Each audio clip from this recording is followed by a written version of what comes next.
সমুদ্রের নীরবতা ভেঙে দ্রুত এগিয়ে আসছিল আরেকটি জাহাজ। সামনে উড়ে চলছে শ্যাডো, বারংবার জানা ঝাপটিয়ে পথ দেখিয়ে নিয়ে যাচ্ছে। কিছুক্ষণ আগেই শ্যাডোর দেওয়া সংকেত অনুসরণ করে মার্ক আর জ্যাক নিজেদের পথ বদলে এখানে চলে এসেছে। তাদের সঙ্গে রয়েছে ইভানা। মেয়েদের পৌঁছে দিয়ে সে ফিরে এসেছে ইতিমধ্যে। জাহাজটা তীরের যত কাছে আসতে লাগলো ততই স্পষ্ট হয়ে উঠল দৃশ্যটা। সমুদ্র ধারে দাঁড়িয়ে আছে দানিয়েল, তার দৃষ্টি স্থির গাছটার দিকে। গাছের গোড়ায় শুয়ে আছে হিয়া, মুখ ফ্যাকাশে, কপালে শক্ত করে বাঁধা রুমাল দিয়ে ব্যান্ডেজের রক্ত হালকা ভিজে গেছে। শ্বাস প্রশ্বাস চলছে, কিন্তু শরীর এতটাই দুর্বল যে চোখ খুলে রাখার শক্তিটুকুও নেই। জাহাজটা কাছে আসতেই ইভান আর এক মুহূর্তে দেরি করল না, দ্রুত বোর্ডের পাশে নোঙর ফেলল। মার্ক উদ্বিগ্ন গলায় বলে উঠল, বস। দানিয়েল শুধু একবার মাথা তুলল। তার কণ্ঠে কোনো আবেগ নেই, কিন্তু চোখের ক্লান্ত স্পষ্ট। হিয়া ইনজার্ড। ইভানার মুখ ফ্যাকাশে হয়ে গেল। মিস্ট্রেস। হিয়ার চোখ আধ খোলা, ঠোঁট ফ্যাকাশে, শ্বাস প্রশ্বাসও আগের তুলনায় অনেক ধীরে। জ্যাক তখন দানিয়েলের উদ্দেশ্যে সতর্ক কণ্ঠে বলল, তাড়াতাড়ি ওকে জাহাজে নিয়ে আসুন। দানিয়েল সাবধানে হিয়াকে কাঁধে তুলে জাহাজে উঠে এলো। ডেকে পা রাখার সঙ্গে সঙ্গে জ্যাক নিজের মেডিকেল ব্যাগ খুলে ফেলল। তার মুখের অভিব্যক্তি মুহূর্তে বদলে গেছে। এখন সে আর আন্ডারওয়ার্ল্ডের একজন সদস্য নয়, সে একজন চিকিৎসক। একসময় আন্তর্জাতিক পর্যায়ে খ্যাতিনামী সার্জন ছিল জ্যাক, কিন্তু বহু বছর আগে কোনো এক কারণে নিজের ইচ্ছায় সে পরিচয় ছেড়ে দানিয়েলের দলে যোগ দিয়েছিল। এরপর থেকে প্রয়োজনে হাতে অস্ত্র তুলে সে হয়েছে গ্যাংস্টার, আর টিমের কেউ আহত হলে ব্যক্তিগত চিকিৎসক। দুই ভূমিকায় সমান দক্ষতায় পালন করে আসছে সে। জ্যাক দ্রুত গ্রাফ করে হিয়ার কপালে বাঁধা রুমালটা খুলে কতটা পরীক্ষা করলো। কয়েক সেকেন্ড নীরব থেকে সে বলল, মাথার আঘাতটা অনেকটা গভীর, অনেকটা রক্তক্ষরণ হয়েছে। সঙ্গে সঙ্গে নতুন করে ক্ষত পরিষ্কার করতে শুরু করলো। তারপর ইভানার দিকে না তাকিয়েই বলল, স্ট্রেলাইন, স্যালাইন, গজ আর সেলাইয়ের কিট দ্রুত আসেন। ইয়েস। ইভানা দেরি না করে সব কিছু এগিয়ে দিল। যাকে নিখুঁত হাতে কাজে লেগে পড়ল, ক্ষত পরিষ্কার করতে লাগলো। হিয়া ব্যথায় সামান্য কেঁপে উঠলেও কোনো শব্দ করলো না। জ্যাক নিচু স্বরে বলল, গুড। এখনো ব্যথা অনুভব করছো?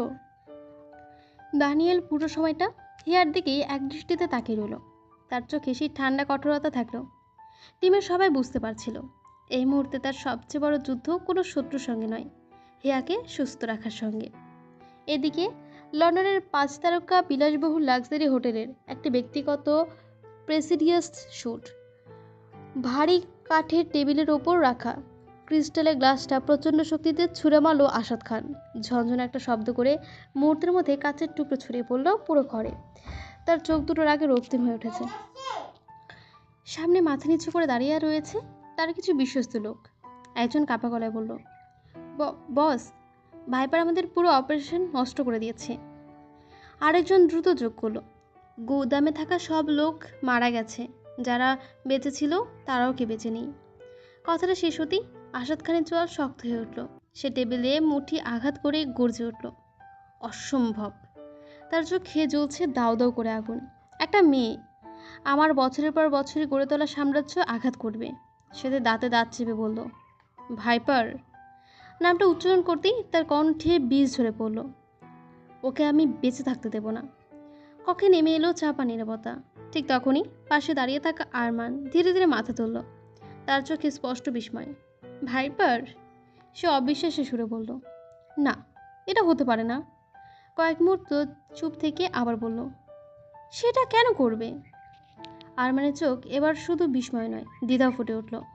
ব্লুস্টার ডায়মন্ডটা তো সে আমাদের হাতে তুলে দিতেও রাজি, তাহলে হঠাৎ আমাদের পুরো অপারেশন ধ্বংস করলো কেন? সে মনে মনে হিসাব মেলানোর চেষ্টা করলো। নাকি এতদিন ধরে ভাইপার আমাদেরকে ধোঁকা দিচ্ছিল?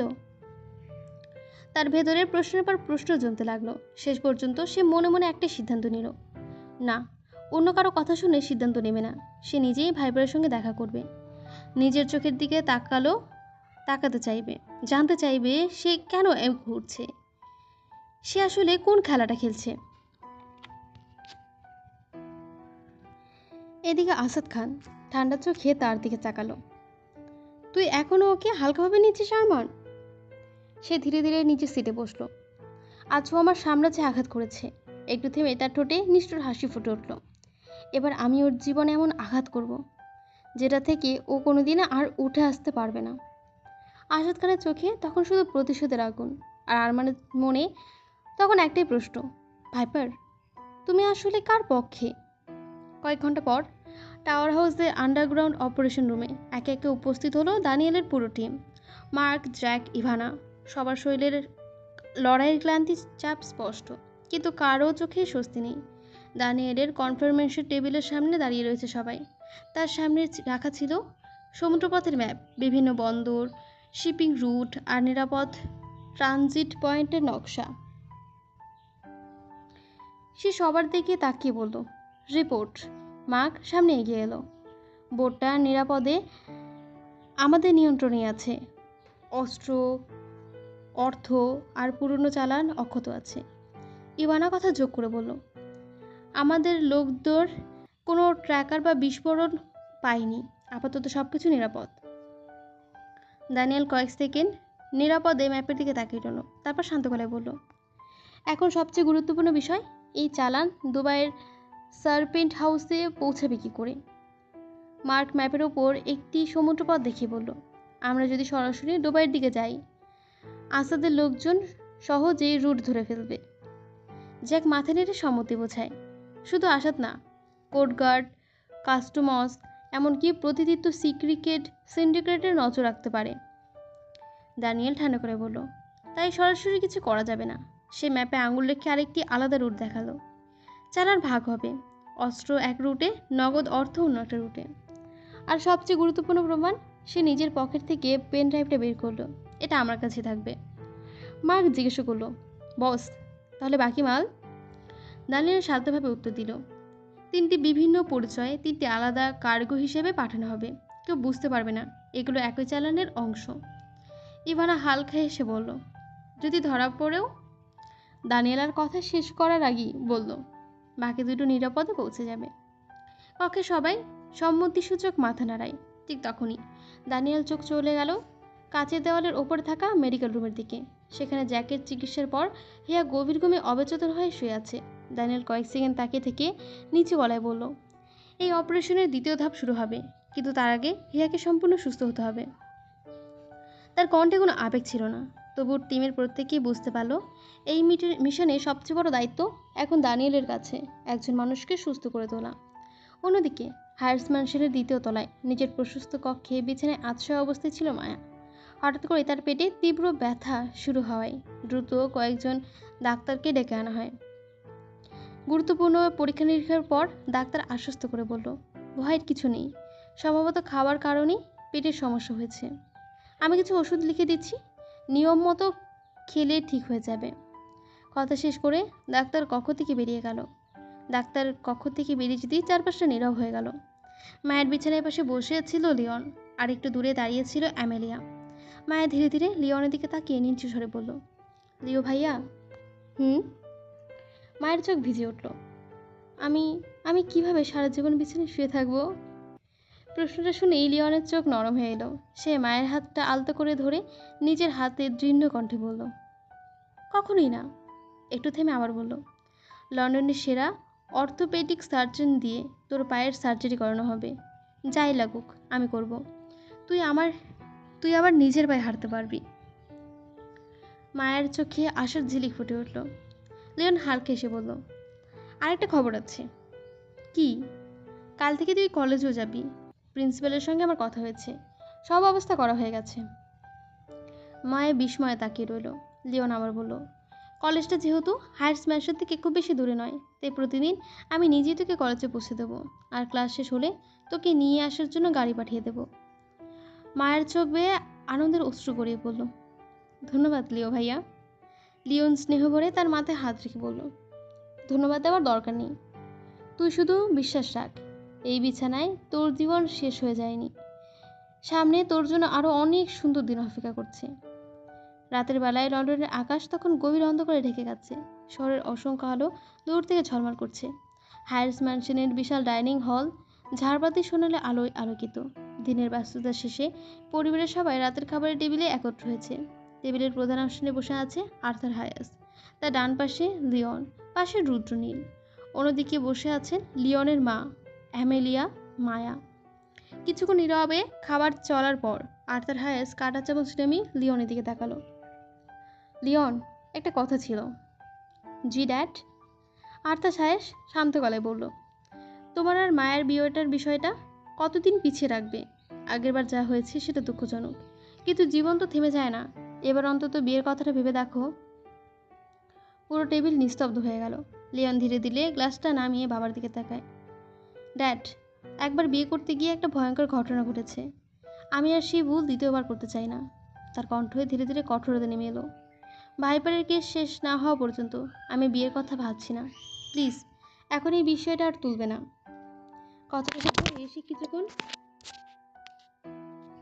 কথাটা বলি সে মায়ের দিকে কিছুক্ষণ তাকিয়ে হালকা হাসলো। আর একটা কথা, কাল থেকে মায়া কলেজে যাবে। প্রিন্সিপালের সঙ্গে সব কথা শেষ। কলেজ যেহেতু বেশি দূরে নয়, তাই আমি ওকে প্রতিদিন পৌঁছে দিয়ে আসবো, আর ছুটি হলে গাড়ি দিয়ে নিয়ে আসবে। লিওনের কথা শেষ হতে না হতেই মা আনন্দে হেসে উঠলেন। এটাই তো চেয়েছিলাম। এতদিন পর মায়া আবার স্বাভাবিক জীবনে ফিরবে। ঘরে বসে বসে ওর মনটা খারাপ হয়ে যাচ্ছিল। অ্যামেলিয়ার মুখে উজ্জ্বলতার হাসি ফুটে উঠল। সে বলল, অবশেষে একটা ভালো খবর শুনলাম। কলেজে গেলে ওর মনও ভালো লাগবে, নতুন মানুষের সঙ্গে মিশতে পারবে। খুব আনন্দর ব্যাপার এটা। খুব ভালো সিদ্ধান্ত নিয়েছিস লিওন। টেবিলের পরিবেশ মুহূর্তে একটা স্থিরতাদায়ক হয়ে উঠল। কিন্তু সেই শান্ত পরিবেশের আড়ালে কেউ বুঝতে পারেনি অদূর ভবিষ্যতে তাদের জীবন আরও ভয়ঙ্কর এক বড় ঝড় অপেক্ষা করছে। পরের দিন লন্ডনের নির্মল আকাশ, সমুদ্রের আকাশের কোমল আলো ধীরে ধীরে ছড়িয়ে পড়ছে হায়ার্স ম্যানশনের বিশাল বাগানে। শিশিরে ভেজা ঘাসের উপর আলো পড়তেই ছোট ছোট হীরের মতো ঝলমল করছে। ড্রাইভওয়ের সামনে কালো রঙের বিলাসবহুল গাড়িটা দাঁড়িয়ে আছে। ইঞ্জিন ইতিমধ্যেই চালু। আজ লিওন নিজেই মায়াকে কলেজে পৌঁছে দেবে। কালো শার্ট, ডেনিম জ্যাকেট আর চোখে সানগ্লাস পরে লিওন গাড়ির পাশে গিয়ে দাঁড়ালো। ফোনে কিছু মেসেজ চেক করছিল। ঠিক তখনই ম্যানশনের প্রধান দরজা খুলে বেরিয়ে এলো অ্যামেলিয়া। সে সাবধানে হুইল চেয়ার ঠেলে মায়াকে নিয়ে বাগানের দিকে এলো। মায়ের খুব আজ অনেকদিন পর একটু উজ্জ্বলতার হাসি দেখা গেছে। নতুন করে কলেজে যাওয়ার আনন্দ তার চোখে মুখে স্পষ্ট। লিওন ফোনটা পকেটে রেখে তাদের দিকে তাকিয়ে মুচকে হাসলো। রেডি? মায়া মাথা নেড়ে জানালো, হ্যাঁ লিও ভাইয়া। মায়াকে গাড়িতে বসিয়ে দেওয়ার পর ঠিক সেই মুহূর্তে বাতাস কেঁপে উঠল। ওপরের থেকে আসা একটা বজ্রগতিতে কিছু নেমে এলো। ভাইপারের বিশাল সোনারি ঈগল শ্যাডো। কারো কিছু বুঝে ওঠার আগে ঈগলটি সরাসরি লিওনের ডান হাত লক্ষ্য করে ঝাঁপিয়ে পড়ল। ঝড়বাক একটা শব্দ করে তার ধারালো নখ দিয়ে লিওনের হাত গভীরভাবে আঁচড়ে দিল। সঙ্গে সঙ্গে রক্ত গড়িয়ে পড়তে লাগলো। মুহূর্তেই ঈগলটি ডানা মেলে আবার আকাশের দিকে উপরে উঠে গেল। লিওন কপাল কুঁচকে নিজের হাত রক্তাক্ত হয়ে যাওয়ার দিকে একবার তাকালো। তারপর বিরক্ত হয়ে সানগ্লাস খুলে আকাশের দিকে চোখ তুলে দূরে উড়ে যাওয়া শ্যাডোকে দেখে দাঁত চেপে বলল, শিট, এই পাজি ঈগলটা এবার কি করলো? সে আহত হাতটা চেপে ধরে বিরক্ত গলায় আবার বলে উঠল, ওকে আর একবার হাতের সামনে পাই, তারপর দেখাচ্ছি, অসভ্য জানোয়ার একটা। দূরে আকাশে শ্যাডো একবার চক্কর দিয়ে আবার মেঘের আড়ালে মিলিয়ে গেল। এদিকে টাওয়ার হাউস। সকালের কোমল আলো ধীরে ধীরে টাউন হাউসের বিশাল বারান্দা ভরে তুলেছে। দুপুরের সমুদ্রের ঢেউগুলো শান্ত ছন্দে ধীরে ধীরে আছড়ে পড়ছে, আর নোনতা বাতাস পুরো পরিবেশকে আরও নিস্তব্ধ করে তুলছে। দানিয়েল নিজের রুম থেকে বেরিয়ে বারান্দায় এসে দাঁড়ায়। এক হাতে ধোয়া ওঠা কফির মগ, অন্য হাতটা পকেটে। গভীর দৃষ্টিতে সে দূরের দিগন্তের দিকে তাকিয়ে আছে। পরবর্তী পরিকল্পনাগুলো মনে মনে সাজিয়ে নিচ্ছে। ঠিক তখনই পরিচিত ডানার শব্দ ভেসে এলো। মূর্তির মধ্যে আকাশ ছেড়ে নেমে এলো সোনালি ঈগল শ্যাডো। কোনো দ্বিধা ছাড়াই সে এসে দানিয়েলের কাঁধের উপর বসল। আজ তার আচরণটা অন্যদিনের মতো একটু আলাদা। সে নিজের মাথাটা আলতো করে দানিয়েলের কাঁধের গলার সঙ্গে ঘষে নিল। তারপর দাঁত দিয়ে খুব হালকাভাবে দানিয়েলের গাল ছুঁয়ে দিল। মনে হলো নিজের মতো করে স্নেহ প্রকাশ করছে। দানিয়েল হালকা হেসে তার মাথায় হাত বুলিয়ে দিল। কি হলো শ্যাডো, আজ এত আদর কিসের? শ্যাডো একবার মৃদু শব্দ করলো, তারপর ডানা মেলিয়ে আবার উড়ে গেল করিডোরের শেষ পর্যন্ত থাকা আরেকটি কক্ষের দিকে। হিয়ার রুমে। রুমের ভেতর পর্দার ফাঁক দিয়ে সোনালি আলো বিছানার উপর পড়েছে। হিয়া ধরে ধরে চোখ খুলল। গত রাতে জ্যাক তাকে শক্তিশালী ঘুমের ওষুধ দিয়েছিল, যাতে শরীরটা সম্পূর্ণ বিশ্রামে পায়। দীর্ঘ সময় ঘুমের পরে এখন তার জ্ঞান পুরোপুরি ফিরেছে। চোখ খুলে সে কিছুক্ষণ সিলিংয়ের দিকে তাকিয়ে রইল। শরীর এখনো দুর্বল, তবে আগের মুহূর্তগুলো অনেকটাই স্বস্তি অনুভব করছে সে। ঠিক তখনই খোলা জানালার ভেতরে এসে শ্যাডো বিছানার পাশে নরমভাবে এসে বসলো। হিয়া হাসলো, আলতো করে তার হাত বাড়িয়ে ইগলটির মাথায় হাত বুলিয়ে দিল। কোথা থেকে এলি এই সময়? শ্যাডো শান্তভাবে তার দিকে তাকিয়ে রইল। মনে হলো সে নিশ্চিত হতে চাইছে তার সঙ্গিনী এখনও কি সত্যি বিপদে নাকি নিরাপদ। এদিকে সকালের আলো ফুটতে না ফুটতেই পুরো লন্ডনে বিস্তৃততায় ডুবে গেল। টেলিভিশনের প্রতিটি নিউজ চ্যানেলে একটি ব্রেকিং নিউজ। লন্ডনের ইতিহাসে সবচেয়ে বড় মানব পাচার, অস্ত্র পাচারের গোপন তথ্য ফাঁস, শতাধিক অপহরণ, তরুণীর জবাববন্দি। মূল হোতা বাংলাদেশের বিজনেসম্যান আসাদ খান। সিআইডি, MI5 এবং মেট্রোপলিটন পুলিশের যৌথ অভিযানে নামছে। সোশ্যাল মিডিয়া থেকে শুরু করে আন্তর্জাতিক সমাজ মাধ্যম সর্বত্র শুধু একটাই নাম ঘুরপাক খাচ্ছে, আসাদ খান। দানিয়েল রাত ভরে যে প্যান ড্রাইভটা ডেটা বিশ্লেষণ করেছিল, সেখানে থাকা প্রতিটি ভিডিও, ব্যাংক ট্রানজ্যাকশন, পাচারের রুট, অস্ত্র চুক্তি, দুর্ভিক্ষ, দুর্নীতিগ্রস্ত কর্মচারীদের নাম এবং অন্তর্ভুক্তি তথ্য সে একসঙ্গে নিরাপদ সার্ভারের মাধ্যমে অনলাইনে প্রকাশ করে দিয়েছে। কয়েক ঘন্টার মধ্যে পুরো নেটওয়ার্ক ভেঙে গেছে। এসবের মেয়েদের বছরের পর বছর অপহরণ করে রাখা হতো। তাদের অনেকেই পুলিশের নিরাপত্তায় এসে একের পর এক সাক্ষ্য দিতে শুরু করেছে।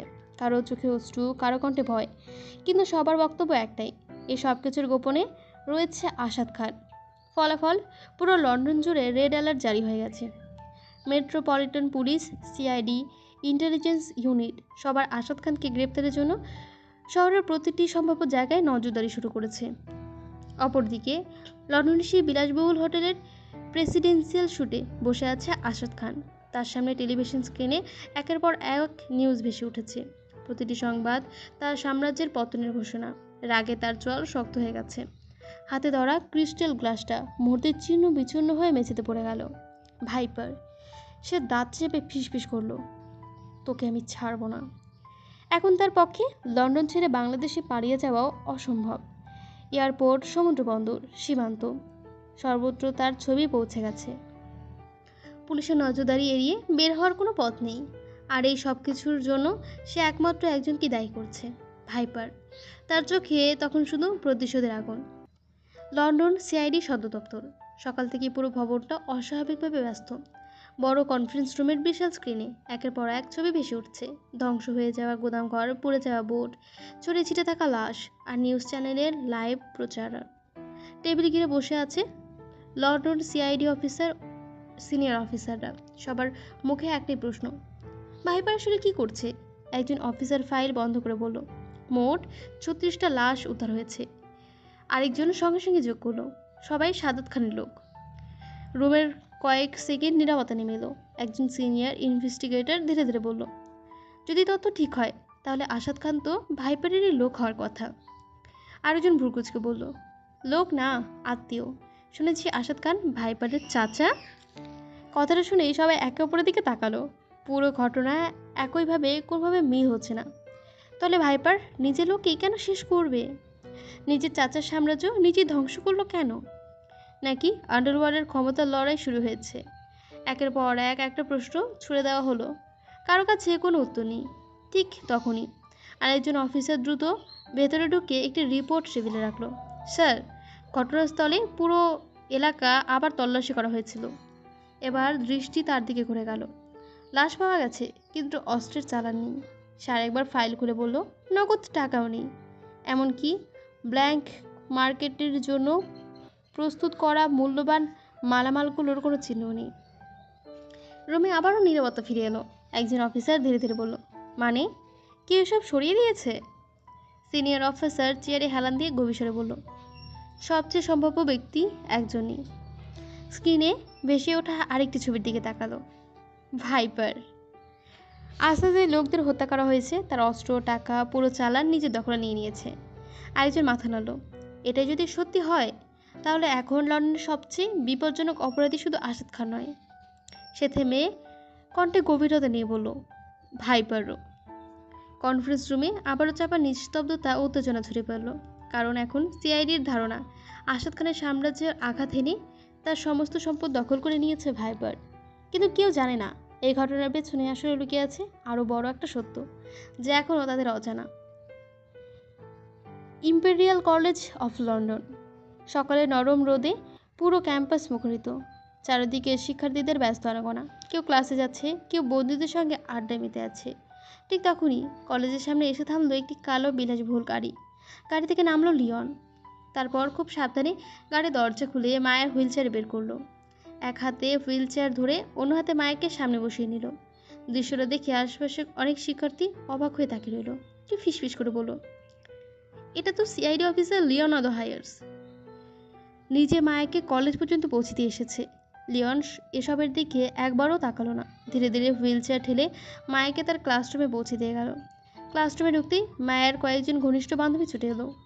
মায়া, তুই কেমন আছিস? তাদের চোখে স্পষ্ট উদ্বেগ। লিওন শান্ত গলায় বলল, মায়া এখনও পুরোপুরি সুস্থ হয়নি, ওকে বেশি হাঁটতে দেওয়া যাবে না। তোমরা একটু খেয়ালে রেখো, কোনো সমস্যা হলে সঙ্গে সঙ্গে আমাকে ফোন করবে। মেয়েগুলো একসঙ্গে মাথা নাড়ালো। আপনি কোনো চিন্তা করবেন না ভাইয়া, আমরা আছি। লিওন মায়ের মাথায় আলতো করে হাত রেখে বলল, ক্লাস শেষ হলে ড্রাইভার এসে নিয়ে যাবে, কোনো জেদ করবি না কিন্তু। মায়া মুচকি হেসে মাথা নাড়ায়। ঠিক আছে লিও ভাইয়া। তারপর লিওন সেখান থেকে বেরিয়ে গেল। সে চলে যেতেই মায়ের বান্ধবীরা তাকে ঘিরে তুলল। একজন চোখ ভিজে যাওয়ার কণ্ঠে বলল, তোরা এমন অবস্থা হয়ে গেছে, ভাবতেই খারাপ লাগছে। আরেকজন দীর্ঘ নিঃশ্বাস ফেলল। আমরা যখন খবরটা শুনেছিলাম বিশ্বাসই করতে পারিনি। মায়া শুধু হালকা হাসলো। আরেকজন পরিবেশটা একটু হালকা করার চেষ্টা করলো। তবে একটা দিক কিন্তু ভালোই হয়েছে। সবাই তখন তার দিকে তাকালো। সে দুষ্টু এসে বলল, এখন থেকে তোর লিও ভাইয়া তোকে আগের চেয়েও বেশি বেশি আদর করবে। কথাটা শুনে সবাই হেসে উঠল। মায়াও মৃদু হেসে মাথা নাড়ায়। আর আদর হয়েছে, সে ঠোঁট বাঁকিয়ে বলল, ভাইয়ার যে প্রফেশন, তাতে বাড়ির মানুষদের সঙ্গে ঠিকমতো বসে গল্প করার সময় নেই তার। সারাদিন কাজ, মিটিং আর কেস নিয়ে ব্যস্ত থাকে। ওই মুহূর্তে এক বান্ধবী বলল, তবুও দেখ না, এত ব্যস্ত মানুষটা আজ নিজে তোকে ক্লাসরুম অবধি পৌঁছে দিয়ে গেছে। আরেকজন মুচকি হেসে যোগ করলো, সবাই তো জানি অফিসার লিওন খুব কঠোর মানুষ, কিন্তু আজ দেখে মনে হলো তোর ক্ষেত্রে সে একেবারে অন্য মানুষ। মায়া নিচের দিকে তাকিয়ে শান্ত গলায় বলল, আমার জন্য লিও ভাইয়া সবসময় এমন, শুধু কাজে চাপে সেটা প্রকাশ করার সুযোগ পায় না। কথাটা শুনে তার বান্ধবীরা হাসি মুখে একে অপরের দিকে তাকায়। ক্লাস শুরু হওয়ার ঘন্টা বাজতেই সবাই নিজের আসনে গিয়ে বসে। London CID headquarter. কালো গাড়িটা এসে থামতেই লিওন দ্রুত নেমে পড়ল। সকাল থেকে সদর দপ্তর ব্যস্ত, একের পর এক অফিসিয়াল ভিতরে ঢুকছে, কেউ আবার জরুরি ফাইল নিয়ে দৌড়ে দৌড়ে বেরিয়ে যাচ্ছে। লিওন সোজা নিজের অফিসের দিকে এগিয়ে গেল। তার ডান হাতটা পুরোটা সময় কোটের পকেটে রাখা। বাগানের শ্যাডোর খামচেতে যে গভীর ক্ষতটা হয়েছে সেটা এখনও জ্বলছে, রক্ত পুরোপুরি থামিওনি। রুমে ঢুকে সে দরজার ভেতর থেকে লক করলো। ডেস্কের ড্রয়ার খুলে ফার্স্ট এড বক্স বের করলো। তারপর ধীরে ধীরে হাতটা সামনে আনতেই ক্ষতটা দেখে স্পষ্ট বোঝা গেল। গভীর নখের আঁচড়, চারপাশে জমার বাঁধা রক্ত। লিওন বিরক্ত মুখে বিড়বিড় করলো, ওই অভিশপ্ত ইগল, সামনে আরেকবার পাই তোকে, পেলে আর ছাড়ব না। তুলার অ্যান্টিসেপটিক লাগিয়ে ক্ষতটা পরিষ্কার করতেই তীব্র জ্বালায় তার চোয়াল শক্ত হয়ে উঠল। তবু কোনো শব্দ করলো না। পরিষ্কার করার পর দক্ষ হাতে ব্যান্ডেজ পেঁচিয়ে দিল। ব্যান্ডেজের উপর হালকা শার্টের হাতা নামিয়ে কোট পরে নিল, যেন বাইরে থেকে কিছুই বোঝা না যায়। সব কিছু গুছিয়ে ফার্স্ট এড বক্সটা আবারও ড্রয়ারে রেখে দিল। তারপর গভীর শ্বাস নিয়ে ডেস্কের ওপর জমে থাকা ফাইলগুলির দিকে তাকায়। আজকে দিনটা সহজ হবে না। আসাদ খানের বিরুদ্ধে অভিযান, নতুন সাক্ষীদের জবাবদিহি, নিউজে ভাইরাল হওয়া তথ্য, সব কিছু নিয়ে পুরো সিআইডি টিম এখন ব্যস্ত। লিওন চেয়ারে বসে প্রথমে তার ফাইলটা খুলল। মুহূর্তের মধ্যে ব্যক্তিগত সব অস্তিত্ব ভুলে সে আবার দায়িত্বশীল সিআইডি অফিসারে পরিণত হলো। এখন তার কাছে সবচেয়ে গুরুত্বপূর্ণ একটাই কাজ, আসাদ খানকে আইনের আওতায় আনা। এদিকে হোটেলের প্রেসিডেন্সিয়াল শ্যুটে এখনও বসে আছেন সাদাত খান। টেলিভিশনের পর্দা জুড়ে আরেকটা নতুন খবর, আসাদ খানের অপরাধ সমাজের গোপন তথ্য ফাঁস। লন্ডনের পুলিশ সিআইডি যৌথ অভিযান শুরু করে তাকে ধরার পথে আছে ইন্টারপোল। খবরটা শুনতেই আসাদ খানের মুখ বিকৃত হয়ে উঠল। সে প্রচণ্ড রাগে রিমোটটি ছুঁড়ে মারল দেওয়ালে। রিমোটটা ভেঙে মেঝেতেই গড়ে পড়ল। আসাদ খান দাঁতে দাঁত চেপে বলল, ভাইপার, আমার জীবনে সবচেয়ে বড় ভুল ছিল তোর সাথে ডায়মন্ড নিয়ে ডিল করা। ঠিক তখনই তার এক বিশ্বস্ত লোক দ্রুত রুমে ঢুকিয়ে হাঁপাতে হাঁপাতে বলল, বস, সিআইডি এই হোটেলের আশেপাশে তল্লাশি শুরু করেছে। সময় বেশি থাকা এখানে নিরাপত্তা নয়। আসাদ খান এক মুহূর্ত দেরি করলো না, ঠান্ডা গলায় বলল, সবাই প্রস্তুত হও, 5 মিনিটের মধ্যে জায়গা ছাড়ছি। তার লোকজন দ্রুত প্রয়োজনীয় অস্ত্র, নথিপত্র, টাকা গুছিয়ে নিতে লাগলো। কিছুক্ষণ পরই কালো রঙের কয়েকটি এসইউভি হোটেলের আন্ডারগ্রাউন্ডের পার্কিং থেকে নীরবে বেরিয়ে গেল। মিনিট 10 পর পুলিশ এবং সিআইডি সেখানে পৌঁছিল। তারা শুধু খালি রুমটাই পেল। আসাদ খান ইতিমধ্যেই গোপন তথ্যে চলে এসেছিল। গাড়ির পেছনের সিটে বসে জানলার বাইরে তাকিয়েছিল আসাদ। তার চোখে তখন শুধু প্রতিশোধের আগুন। মনে মনে সে হিয়ার হিসেব কষতে লাগলো। যেভাবে হোক তাকে বাংলাদেশে পৌঁছাতে হবে, যেখানে পৌঁছালেই আবার নিজের নেটওয়ার্ক ব্যবহার করে নতুন খেলা শুরু করতে পারবে। কিন্তু নিজের মুঠি শক্ত করে সে নিচে সরে বলল, বাংলাদেশে যাওয়ার আগে একটা কাজ শেষ করতে হবে। ভাইপারকে শাস্তি না দিয়ে আমি কোথাও যাচ্ছি না। তার ঠোঁটে ধীরে ধীরে ভয়ঙ্কর এক হাসি ফুটে উঠল। আমার সাম্রাজ্য আঘাত করার মূল্য এবারও কে নিজের জীবন দিয়ে দিতে হবে। গাড়ির বহরটা দ্রুত লন্ডনের ব্যস্ত সড়ক ছেড়ে অজানা এক নিরাপদে আশ্রয়ে মিলিয়ে গেল। লন্ডন হিথ্রো আন্তর্জাতিক বিমানবন্দর। দীর্ঘ ফ্লাইটের পর বিজনেস ক্লাসে যাত্রীরা একাকি নেমে আসছে। ভিআইপি লাউঞ্জের সক্রিয় কাচের দরজা ধীরে ধীরে খুলতেই ভেতরে প্রবেশ করল এক রহস্যময় নারী। তার বয়স আনুমানিক 35। তবে তাকে দেখলে যে কেউ সহজে 20-22 বছরের এক তরুণী বলে ভুল করবে। তার পরনে নিখুঁতভাবে ফিট করা সাদা ব্লেজারের স্যুট, পায়ে কালো রঙের দামি হাই হিল, কাঁধে ঝুলছে একটি বিলাসবহুল ডিজাইনার ব্যাগ, আর চোখে কালো সানগ্লাস যা তার মুখের অর্ধেকটাই আড়াল করে রেখেছে। ডান হাতে শুধু একটি ছোট প্রিমিয়াম ট্রাভেল লাইসেন্স। আর তার আত্মবিশ্বাসী পদচারণায় চারপাশের অনেকে একেবারে ঘুরে তাকালো। দেখে বোঝা যাচ্ছে তিনি কোনো আন্তর্জাতিক ব্যবসায়ী কিংবা কোনো প্রভাবশালী ব্যক্তিত্ব। নাইটি শান্ত ভঙ্গিতে লাউঞ্জের বাইরে এসে থামল। কয়েকজন কর্মচারী শান্তভাবে এগিয়ে এসে বলল, ম্যাম, আপনার গাড়ি প্রস্তুত আছে। তিনি কোনো উত্তর দিল না, শুধু মাথা হালকা নেড়ে বাইরে এগিয়ে গেল। বিমানবন্দরের ভিআইপি এক্সিটের সামনে দাঁড়িয়েছিল চকচকে কালো রঙের একটি বিলাসবহুল গাড়ি। ড্রাইভার দ্রুত নেমে এসে সম্মানের সাথে গাড়ির দরজা খুলে দিল। মহিলা ধীর পায়ে গাড়ির সামনে এসে এক মুহূর্তের জন্য লন্ডনের আকাশের দিকে তাকালো। তার ঠোঁটের কোণে ফুটে উঠল এক রহস্যময় হাসি। তারপর কোনো কথা না বলে গাড়িতে উঠে বসলেন। মুহূর্তের মধ্যে গাড়িটা বিমানবন্দর ছেড়ে লন্ডনের ব্যস্ত সড়কের দিকে ছুটে চলল। এখনও কেউ জানে না এই রহস্যময় নারীর আগমনে লন্ডনের অন্ধকার জগতে ভাগ্যের ঠিক কোন দিকে পরিবর্তন হচ্ছে। অপরদিকে টাওয়ার হাউসের বিকেলের নরম আলো বিশাল কাচে জানালা ভেদ করে পুরো ড্রয়িং রুমে ছড়িয়ে পড়েছে। প্রবেশদ্বারের সামনে গাড়িটি থামতেই নিরাপত্তা দ্রুত গেট খুলে দিল। সাদা ব্লেজার পরা মহিলাটি ধীর পায়ে প্রবেশ করলো ভেতরে। তার হাই হিলের ঠকঠক শব্দ পুরো হলরুম মুহূর্তের জন্য নীরব হয়ে গেল। ঠিক তখনই সিঁড়ি বেয়ে নিচে নামছিল দানিয়েল। নাইটিকে দেখে এসে থেমে গেল। অবাক না হলেও তার চোখে স্পষ্ট বিস্ময়ের ছাপ ফুটে উঠল। পরক্ষণেই ঠোঁটে হালকা একটা হাসি এনে সামনে এগিয়ে গেল সে। মহিলা 2 হাত ছড়িয়ে এগিয়ে এলেন। দুইজন করমর্দন করতেই মহিলা মুচকে এসে বলল, মাই ডিয়ার নেপে। দানিয়েল হালকা রহস্যময় হাসল। পিপি, তুমি এখানে এই সময়? সেটা আবার কিছু না বলেই। মহিলা ভান করে কুঁচকে বলল, ও মাই ডানি, আমি যখন ইচ্ছে তখনই আমার ভাতিজের কাছে আসতেই পারি নাকি? এটা আবার কেমন কথা? দানিয়েল মৃদু মাথা নাড়ায়। সেটা বলিনি, শুধু ভাবিনি তুমি হঠাৎ চলে আসবে। মহিলা সানগ্লাস খুলে পাশের টেবিলে রেখে সোফায় গিয়ে বসলেন। একজন স্টাফ সঙ্গে সঙ্গে তার সামনে কফি পরিবেশন করে চলে গেলেন। কাপটা পাশে তুলে এক চুমুক দিয়ে তিনি আবার দানিয়েলের দিকে তাকালেন। তার ঠোঁটের কোণে রহস্যময় হাসি। বাই দ্য ওয়ে, আমি কিন্তু বেড়াতে আসিনি দাদি। দানিয়েলের চোখ সরু হয়ে গেল। তাহলে? মহিলা শান্ত স্বরে বলল, আমি এসেছি একটি বিশেষ কাজের জন্য, আর সেই কাজটা শুধু তুমিই করতে পারবে। কথাটা বলেই তিনি সোফায় হেলান দিলেন। আর দানিয়েল বুঝে গেল তার পিপির এই আকস্মিক আগমনের পেছনে নিশ্চয়ই বড় কোনো রহস্য লুকিয়ে আছে। মহিলার নাম লেডি ভিক্টোরিয়া, দানিয়েলের সৎ ফুফু, যাকে দানিয়েল পিপি বলে ডাকে। রক্ত সম্পর্ক থাকলেও পারিবারিক জটিলতার কারণে ছোটবেলা থেকে এই দুজনের খুব বেশি যোগাযোগ ছিল না। ব্রিটিশ অভিজাত পরিবারের সদস্য হওয়ায় তার ব্যক্তিত্ব প্রভাব পরিচিত লন্ডনের উচ্চমান মহলে যথেষ্ট শক্তিশালী, শান্ত, মার্জিত এবং অত্যন্ত বুদ্ধিমান এই নারী খুব কমই নিজে কোথাও আসেন। তাই তার হঠাৎ টাওয়ার হাউসে উপস্থিত হওয়া স্পষ্ট করে দিচ্ছে যে তিনি কোনো গুরুত্বপূর্ণ উদ্দেশ্যে নিয়ে এসেছেন।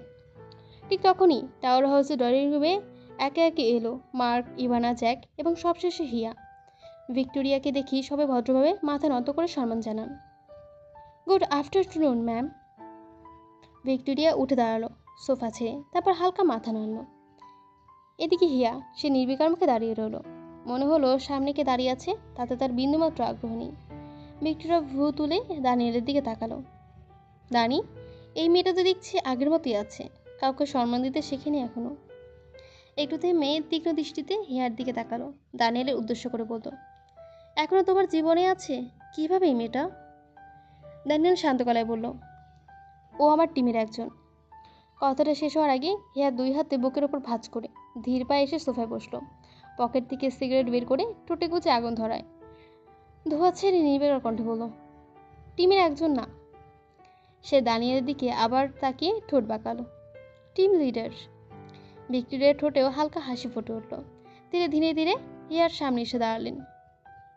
তুমি টিম লিডার হতে পারো? তিনি নিজের বুকের দিকে আঙুল তুলে বলল, but I am the queen. Hiya তখন ধীরে ধীরে উঠে দাঁড়ায়। দুজনে এখন প্রায় মুখোমুখি। হিয়া ঠান্ডা চোখে ভিক্টোরিয়ার দিকে তাকিয়ে বলল, আপনি নিজেকে কুইন ভাবতে পারেন।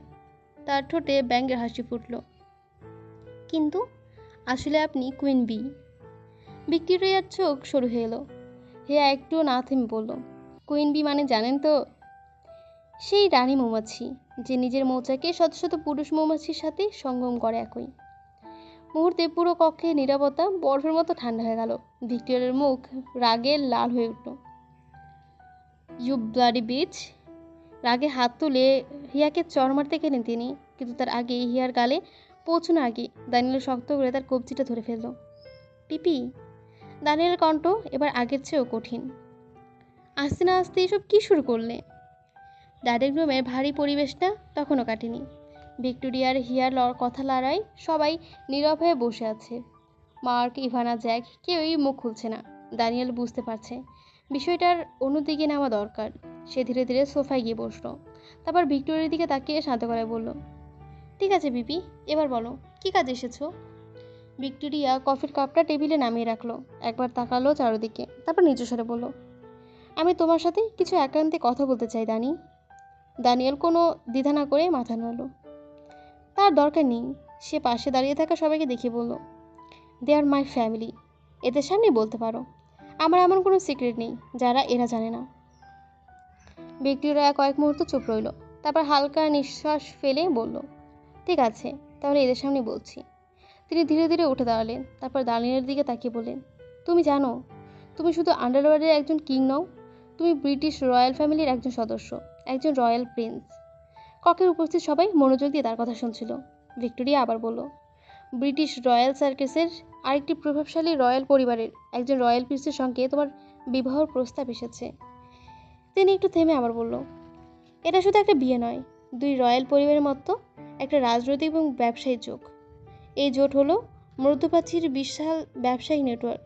বিশেষ করে দুবাইয়ের বড় অংশ তোমার নিয়ন্ত্রণে চলে আসবে। কথা শেষ হতেই দানিয়েল কয়েক মুহূর্ত চুপ করে রইল, তারপর হঠাৎ হেসে ফেলল। সে অবিশ্বাসের ভঙ্গিতে ভিক্টোরিয়ার দিকে তাকিয়ে বলল, ইউ আর শিওর আমি বিয়ে করব? তুমি সত্যি এটা ভেবেছ? ভিক্টোরিয়া ঠোঁটে হালকা হাসি এনে বলল, এত অবাক হওয়ার কিছু নেই। বিয়েটা শুধু কাগজ কলমে হবে। তোমাদের ব্যক্তিগত জীবনে কেউ হস্তক্ষেপ করবে না। এর বদলে পুরো দুবাইয়ের ব্যবসায়িক ক্ষমতা তোমার হাতের মুঠোয় চলে আসবে। দানিয়েল এবার সোফার পেছনে হেলান দিয়ে শান্ত গলায় বলল, পিপি, পুরো একটা রাষ্ট্রই আমার হাতের মুঠোয়। এখানে দুবাই আমার লোভ দেখানোর মতো কিছু নেই। ভিক্টোরিয়া বিরক্ত হয়ে কপালে হাত ঠেকালেন। উফ দানি, তুমি সব কিছু তো কঠিন করে দেখো কেন? ঠিক তখনই এতক্ষণ চুপ করে দাঁড়িয়ে থাকা হিয়া ধীরে ধীরে সামনে গেল। দুই হাত বুকের ওপর ভাঁজ করে ভিক্টোরিয়ার সামনে এসে দাঁড়ালো। বসের বিয়ে নিয়ে আপনারও তো চিন্তা কেন? ভিক্টোরিয়া এক মুহূর্ত দেরি না করে উত্তর দিল, কারণ আমি ওর ফুফু হই। হিয়া ঠোঁটের করে তাচ্ছিল্যে হাসি টেনে বলল, স্টেপ আন্টি। ভিক্টোরিয়ার মুখ মুহূর্তে শক্ত হয়ে উঠল। তিনি আঙুল তুলে বলল, এই মেয়ে, বড়দের কথার মাঝে কথা বলবে না একদম। হিয়া নির্বিকার। সে ধীরে ধীরে সোফায় হাতলে হেলান দিয়ে বলল, বস কেন এমন একজনকে বিয়ে করবে যাকে সে চেনে না, যাকে সে জানে না, যার সঙ্গে তার কোনো ভালোবাসা নেই? ভিক্টোরিয়া ব্যাঙের হাসি হাসলেন। So funny. ভালোবাসা? এই আন্ডারওয়ার্ল্ডে ভালোবাসা শব্দটা একদমই মানায় না। তিনি চোখ সরু করে হিয়ার দিকে তাকালো। তুমি দেখছো এখন সেই আগের হিয়াই আছো? হিয়া বিন্দুমাত্র বিচলিত না হয়ে উত্তর দিল, মানুষের মনের সঙ্গে আন্ডারওয়ার্ল্ডের সম্পর্কটা কোথায়? অপরাধী হলেই কি তার অনুভূতি থাকবে না, ভালোবাসতে পারবে না? কথাটা বলেই সে দানিয়েলের দিকে একবার তাকালো। কক্ষের পরিবেশটা আবার ভারী হয়ে উঠল। দানিয়েল বুঝতে পারলো আর কয়েক সেকেন্ড এভাবে চলে নতুন করে বড় ঝামেলা শুরু হয়ে যাবে। সে দীর্ঘ নিঃশ্বাস ফেলে উঠে দাঁড়ায়। এনাফ, হয়েছে, আর কিছু না। তারপর ভিক্টোরিয়ার দিকে তাকিয়ে শান্ত কিন্তু দৃঢ় গলায় বলল, পিপি, আমার সঙ্গে আসো। ভিক্টোরিয়া শেষবারের মতো হিয়ার দিকে তীক্ষ্ণ দৃষ্টিতে তাকালো। হিয়া সমান নির্লিপ্ত দৃষ্টিতে তার দিকেই তাকিয়ে রইল। এরপর দানিয়েল ভিক্টোরিয়াকে নিয়ে সিঁড়ি বেয়ে নিজের ওপরের ব্যক্তিগত স্টাডি রুমের দিকে চলে গেল। নিচে বসে থাকা বাকিরা বুঝতে পারল এই আলোচনা শেষ এখানেই নয়, সামনে আরও বড় কিছু অপেক্ষা করছে। স্টাডি রুমের দরজা ভেতর থেকে বন্ধ করতেই চারপাশে নীরবতা নেমে এলো। দানিয়েল ধীরে ধীরে জানলার সামনে গিয়ে দাঁড়ায়। নিচে বিস্তীর্ণ বাগানের দিকে তাকিয়ে কয়েক সেকেন্ড চুপ করে গভীর নিঃশ্বাস ফেলল। তারপরে বলল, পিপি, আমার ইতিমধ্যেই যথেষ্ট ক্ষমতা আছে, আর ক্ষমতার জন্য আমাকে বিয়ে করতে হবে না, আর আমি বিয়ে করবই না। ভিক্টোরিয়া ধীরে ধীরে সোফায় বসলেন। ঠোঁটের কোণে রহস্যময় হাসি ফুটল। তুমি কেন বিয়ে করবে না সেটা বোধহয় আমি জানি। দানিয়েল ভ্রুকুচকে তার দিকে তাকালো। কি বলতে চাইছো তুমি? ভিক্টোরিয়া মৃদু হাসলেন। তোমার ওই বাঘিনীর জন্য, তাই না? কিন্তু তুমি তাকে যে চোখে দেখো, তোমার বাঘিনী কি তোমাকে একই চোখে দেখে? কথাটা শুনি দানিয়েলের চোখে ক্ষণিকের জন্য বিস্ময় ফুটে উঠল। মানে, আমি একে কোন চোখে দেখি? ভিক্টোরিয়া সঙ্গে সঙ্গে হেসে উঠলেন। মজার ব্যাপার কি জানো, আমি কিন্তু হিয়ার নাম একবারও বলিনি, আমি শুধু বাঘিনী বলেছি। অথচ তুমি সঙ্গে সঙ্গে বুঝে গেলে আমি কার কথা বলেছি। তিনি ধীরে ধীরে উঠে দাঁড়িয়ে দানিয়েলের সামনে এসে দাঁড়ালেন। তাহলে বলো, চির ভয়ঙ্কর এই বাঘিনীর আসল কারণ বিয়ে না করার, তাই না? দানিয়েলের চোখ ফিরিয়ে জানলার বাইরে তাকায়। এসব হয়তো কখনো বের করো না। এই সমস্ত কথা তুমি কোথা থেকে পাও পিপি? ভিক্টোরিয়ার মুখের হাসিটা আরো গাঢ় হয়ে উঠল। অহেতুক। তিনি ধীরে ধীরে বলতে শুরু করলেন, তাহলে বলো তো, দুবাইয়ের পেন্ট হাউস এখনো সেই হুডিটা কেন তো যত্ন করে রেখে দিয়েছো তুমি? 8 বছর হয়ে গেছে, রক্ত লেগে আছে, তবু ওটা ধুয়েও দাওনি। সার্ভেন্টরা যতবার ধুতে চেয়েছে ততবার তুমি নিষেধ করেছো কেন? দানিয়েলের মুখে শান্তভাবটা মিলিয়ে গেল। সে কয়েক সেকেন্ড নিশ্চুপ রইল, তারপর ধীরে বলল, কারণ কারণ সে হুডিটা আমাকে নতুন প্রাণ দিয়েছিল। আমি জীবন পেয়েছিলাম নতুন সেটা থেকে। ভিক্টোরিয়া এবার আরেক ধাপ এগিয়ে এলেন। তাহলে সেই ফোনটা যেটা ওই দিন তোমার সঙ্গে ছিল? হাসপাতালের রিসেপশনে যেন হিয়া ফোনটা জমা দিয়েছিল, সেই ফোনটা আজ পর্যন্ত ব্যবহার করনি, সেটাও রেখে দিয়েছ। ওটার কারণ ওর স্পর্শ ছিল, তাই না? তিনি থামলেন না, আরও বললেন, এমনকি সেই মেয়েটা হাসপাতালে যে মেডিসিন ফর্মটা পূরণ করেছিল, সেটাও এখনও তোমার ব্যক্তিগত ফাইলে যত্ন করে রাখা আছে। সেগুলো কি তোমাকে নতুন করে জীবন দিয়েছিল? দানিয়েলের চোয়াল শক্ত হয়ে উঠল। তিনি ধীরে ধীরে ভিক্টোরিয়ার দিকে ঘুরে তাকান। তার কণ্ঠ এবার আগের চেয়ে অনেক কঠোর। তুমি আমার ব্যক্তিগত জিনিসে হাত দিয়েছ কেন? কয়েক সেকেন্ড নীরব থেকেই নিচু স্বরে বলল, আর প্লিজ। সে একবার দরজার দিকে তাকালো। ভয়েসটা একটু লো রাখো। রুমের ভেতরের বাতাস মুহূর্তে ভারী হয়ে উঠল। দুজন বুঝতে পারছিল এবার কথোপকথন এমন দিকে মন নিচ্ছে যেখান থেকে আর ফিরে আসা যাবে না। ভিক্টোরিয়া কয়েক মুহূর্ত চুপ রইলেন, তারপর গভীর নিঃশ্বাস ফেলে বললেন, যাই হোক দানি, এই তর্কে আর যেতে চাই না। তিনি নিজের ব্লেজারের বোতাম ঠিক করে গভীর কণ্ঠে বলল, আমি তোমাকে নিতে এসেছি। কাল সকালে তুমি আমার সঙ্গে দুবাই যাবে। দানিয়েল ভ্রু কুঁচকে তাকায়। আমি কোথাও যাচ্ছি না। ভিক্টোরিয়া শান্ত স্বরে বলল, তোমার যাওয়া লাগবেই। বিয়ের বিষয়টা একপাশে রাখো। আমি শুধু সেই জন্যই আসিনি। দুবাইয়ের আরও কিছু গুরুত্বপূর্ণ কাজ আছে। এমন কিছু যা তোমার উপস্থিতি ছাড়া সম্ভব নয়। দানিয়েল কয়েক সেকেন্ড নীরব হয়ে বলল, কাজ থাকলে কাজের কথা বলো, কিন্তু বিয়ের ব্যাপারে আমার সিদ্ধান্ত বদলাবে না। ভিক্টোরিয়া হালকা হাসলেন। তিনি দরজার দিকে হাঁটতে হাঁটতে হঠাৎ থেমে দাঁড়ালেন। পেছন দিকে দানিয়েলের চোখের দিকে তাকিয়ে ধীরস্থিরভাবে বলল, একটা কথা মনে রেখো, তোমার ওই বাঘিনী দিন শেষে ওই তোমার সঙ্গে সবচেয়ে বড় বিশ্বাসঘাতকতা করবে। ও তোমার হৃদয় ভেঙে দেবে দানি, দেখে নিও। দানিয়েল কোনো প্রতিক্রিয়া করলো না। সে ধীরে ধীরে টেবিলের ওপর রাখা ক্রিস্টালের গ্লাসটা হাতে তুলে নিল। কয়েক সেকেন্ড সেটার দিকে তাকিয়ে থেকে শান্ত কণ্ঠে বলল, আমার মধ্যে তো হৃদয় নেই। ভিক্টোরিয়া ভ্রু তুললে। দানিয়েল ধীরে ধীরে তার দিকে তাকায়। তার চোখে কোনো রাগ নেই, কোনো কষ্ট নেই, শুধু বরফের মতো শীতলতা। সো হৃদয় ভাঙার প্রশ্নই আসে না। সে এক পা এগিয়ে এসে বলল, দানিয়েল কারো দুর্বলতা নয়, আর যদি কোনোদিনও দুর্বলতা হয়। সে হালকা থেমে হালকা হাসল। তবুও দানিয়েল মরে গেল নিজের আবেগ প্রকাশ করবে না। আমার অনুভূতি আমার সঙ্গে কবরে যাবে। ভিক্টোরিয়া কয়েক মুহূর্ত নিশ্চুপ দাঁড়িয়ে রইল, তারপর মৃদু হাসল। সেটাই তো ভয় পাচ্ছি দানি। মানুষ নিজের অনুভূতি যত লুকিয়ে রাখুক না কেন, একদিন সেই অনুভূতি তাকে সবচেয়ে বেশি হারিয়ে দেয়। দানিয়েল আর কোনো উত্তর দিল না। সে শুধু জানলার বাইরেই তাকিয়ে রইল। তার নীরবতা বলে দিচ্ছিল, এই পৃথিবীতে এমন কিছু নেই যা তাকে নিজের মধ্যে দুর্বলতা হিসাবে স্বীকার করতে পারে। এতক্ষণ পড়ছিলাম I am love with a criminal, লিখেছেন সাবিলা সাবি, পর্ব 22। গল্পটা এখন এমন একটা জায়গায় মন নিচ্ছে যেখানে হিয়া ভালোবাসে লিওনকে আর হিয়াকে ভালোবাসে দানিয়েল। বিষয়টি বেশ সুন্দর, যদিও আমার আপাতত দানিয়েলকে বেশি ভালো লাগছে, এতদিন লিওনকে বেশি ভালো লাগতো। আপনাদের কি মনে হয় অবশ্যই জানাবেন। আজকে গল্পটা শোনার জন্য অসংখ্য ধন্যবাদ।